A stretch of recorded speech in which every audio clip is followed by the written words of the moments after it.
Asia for Newsweek. Danish, namaste, Jai Hind. Thank you very much for speaking with us. First up, congratulations on this big interview with the Prime Minister. Did the Prime Minister answer all your questions? I think it's the easiest question I've had in my career so far. So the answer is yes. The Prime Minister was very accommodating in getting all the questions answered and in the required time frame. So there you go. There were some responses, you had sent some questions in advance, and then the responses, were they apt or evasive? Because it all happened in that 90-minute interaction. So first of all, they weren't technically questions. They were perhaps the line of questioning and the topics that we would be speaking on. And then once we met in person and then the conversation ensued, that's when I think we went above and beyond those questions, and it was a very interesting conversation because the Prime Minister opened up as he genuinely wanted to speak to the world and communicate to the own people in India and outside the world the reality of how he is perceived versus how he actually is.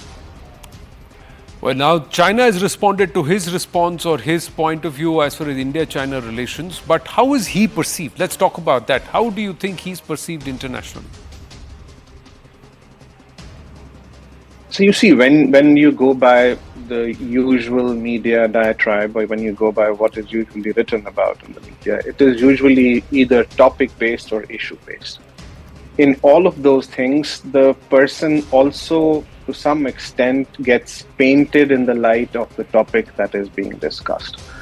And I felt that the Prime Minister also is sort of a victim to something very similar, wherein when there is a topic discussed and he gets colored in the light of that particular topic. But as a person, not just me, I think all of my colleagues, we all felt that he is somebody who knows exactly what he's doing. He is somebody who knows everything that he is doing, and that too on his fingertips. Like, he didn't have any notes. He wasn't carrying any of his iPads or devices with him. He did not require any prompting for any data that he was sharing about his country that he has worked on, whether developmental figures, whether to do with foreign policy. So we went from topic to topic, and the Prime Minister stayed on course. In fact, at one place, we as journalists also sometimes end up fumbling, but then he didn't, safe to say, in this particular interaction. You've got commendations, but also critique and also brickbats. International media saying it's nothing but a mere press release. Some of your peers, rivals, locally, the Congress party has turned out and called this perhaps the biggest act of cowardice. How would you respond? I wouldn't. I mean, everybody has a right to their own opinion. By saying something, I don't think it would really affect me personally or the brand.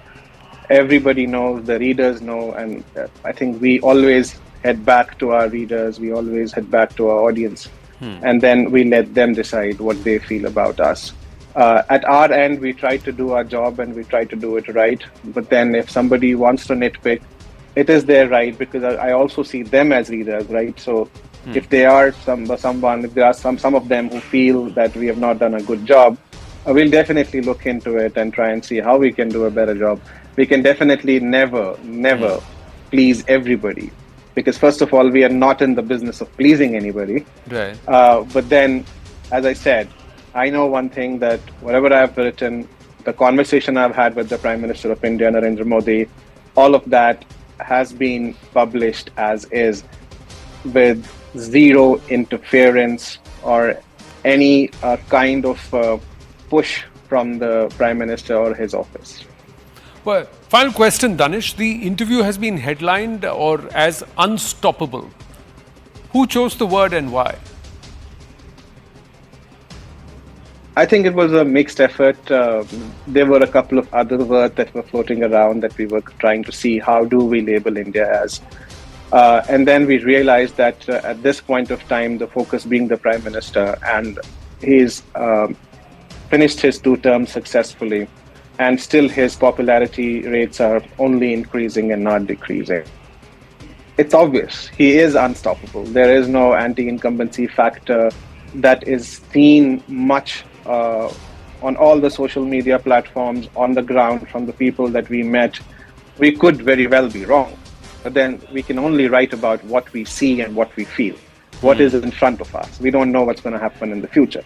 So looking at what is in front of us, unstoppable was inevitable. There goes another word. Unstoppable was inevitable, you say. Danish Manzoor, thank you for your time and thank you for speaking with us here at CNN News 18. Now, China has actually reacted to this Newsweek interview of the Prime Minister, and we'll put out those details also. We have to take a very, very